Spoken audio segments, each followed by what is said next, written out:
नमस्कार। आप सभी को सोमवती अमावस्या की ढेरों शुभकामनाएं। आइए हम और आप मिलकर सुनते हैं इस पर्व की पुण्यदायी कथा। एक समय की बात है। किसी नगर में एक साहूकार रहता था। उसके द्वार पर अक्सर एक ब्राह्मण भिक्षा मांगने आता था।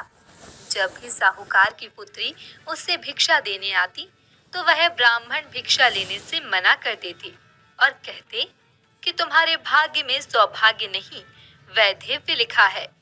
एक दिन साहूकार की पुत्री ने अपनी माँ को ब्राह्मण के इस व्यवहार के बारे में बताया।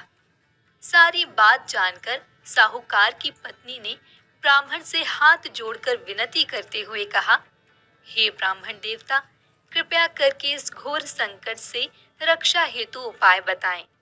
तब ब्राह्मण देवता ने कहा कि यहाँ से कुछ दूरी पर एक गांव में सोना नाम की धोबिन रहती है।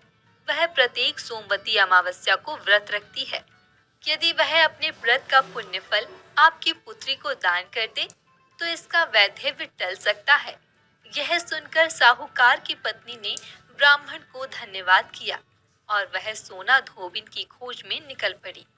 जब साहूकारनी सोना धोबिन के गांव पहुंची, तब वहां जाकर उसने देखा कि सोना धोबिन की बहुओं में घर के काम को लेकर आपसी कहासुनी होती रहती है। यह देखकर साहूकारनी को एक उपाय सूझा और वह हर रात सोना धोबिन के घर में चुपके से जाती और घर का सारा काम निपटाकर निकल आती। कई दिनों तक ऐसा चलता रहा, लेकिन एक दिन सोना धोबिन ने साहूकारनी को देख लिया और पूछा कि तुम कौन हो और यहाँ इस तरह मेरे घर का कार्य क्यों कर रही हो। तब साहूकारनी ने सोना धोबिन से अपनी पुत्री के विधवा योग वाली बात बताते हुए सहायता मांगी। सारी बात जानकर सोना धोबिन साहूकारनी के साथ चलने के लिए राजी हो गई।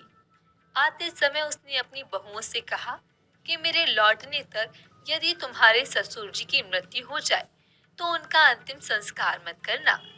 साहूकारनी के घर आकर सोना धोबिन ने साहूकारनी की पुत्री को आशीर्वाद देते हुए कहा कि मेरे द्वारा अब तक किए गए सोमवती अमावस्या के व्रत का समस्त पुण्य फल मैं तुम्हें प्रदान करती हूँ। सोना धोबिन के ऐसा कहते ही साहूकारनी की पुत्री का विधवा दोष दूर हो गया। सोना धोबिन के घर लौटते समय मध्य मार्ग में ही सोमवती अमावस्या की तिथि आ गई। सोना धोबिन ने उस दिन सोमवती अमावस्या का व्रत धारण किया और सच्चे भाव से पीपल देवता की पूजा की।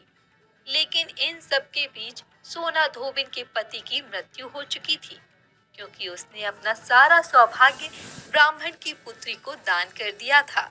इधर घर पहुंचते ही सोना धोबिन ने बीच रास्ते में किए गए सोमवती अमावस्या के व्रत का समस्त पुण्य अपने पति को प्रदान किया।